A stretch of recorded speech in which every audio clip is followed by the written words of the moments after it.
1500 రూపాయలు పెట్టుబడి పెట్టండి, 100 రోజు పాటు రోజు 50 రూపాయల చొప్పున లాభాలిస్తాం. ఇలాంటి ప్రకటనలకు సాధారణ ప్రజలు మోసపోయారంటే అది నిజంగా అమాయకత్వం. కానీ అన్ని తెలిసిన పోలీసులే మోసపోతే హైదరాబాద్ పరిధిలో ఇదే జరిగింది. సైబర్ కేటుగాళ్ల వలకు చిక్కిన పోలీసులు దాదాపు 75 లక్షలకు పైనే పెట్టుబడి పెట్టి చివరకు మోసపోయినట్లు గుర్తించారు.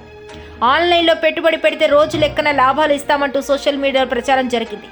అది నమ్మిన ఓ పోలీస్ శాఖ ఉద్యోగి టెలిగ్రామ్ యాప్లోని గ్రూప్లో చేరి పెట్టుబడి పెట్టేందుకు యాప్ డౌన్లోడ్ చేసుకున్నాడు. ఒక్కసారి 1500 రూపాయలు పెట్టుబడి పెడితే 100 రోజుల పాటు రోజు 50 రూపాయల చొప్పున ఇస్తామని నేరగాళ్లు చెప్పారు.